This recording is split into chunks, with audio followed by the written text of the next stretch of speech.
Tom's in Jacksonville, Florida, listening to EWTN on Channel 130, Sirius XM satellite radio. Tom, welcome. Go ahead with your question for Joe.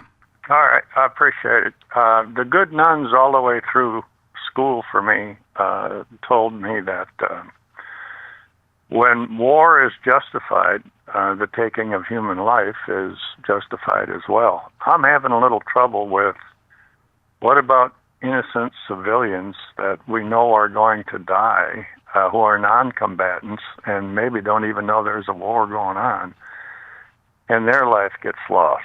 And how do we try to justify that, or do we? Yeah, that's a great question. All right. Thank you, Tom. Go ahead, Joe. So when we're talking about just war, there's two levels to just war. The first is, do you have a just cause to go to the war?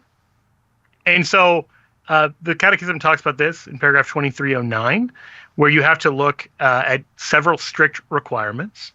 You're supposed to look at the damage inflicted by the aggressor on the nation or community of nations must be lasting, grave, and certain.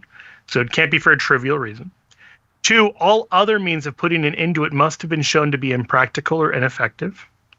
3, there must be a serious prospect of success. This is a controversial one in the modern day. Does Ukraine have a serious prospect of success against Russia, for instance? 4th, the use of arms must not produce evils and disorders graver than the evil to be eliminated. And then it notes here, the power of modern means of destruction weighs very heavily in evaluating this condition. That a lot of damage can be done with modern means of warfare. So we have an even greater than before impetus to seek peace and avoid war. But even if those are all met, that doesn't give you the right to just do anything. The Catechism goes on to say in 2312, the church and human reason both assert the permanent validity of the moral law during armed conflict. The mere fact that war has regrettably broken out does not mean that everything becomes licit between the warring parties. So you can't, for instance, ever intentionally target innocent civilians. One thing that every pope from Pius XII on has been very clear about is that the use of atomic weapons in places like Hiroshima and Nagasaki is not morally acceptable. It would be wrong to intentionally light one innocent person on fire. It would be more wrong to intentionally light an entire city's worth of innocent people on fire.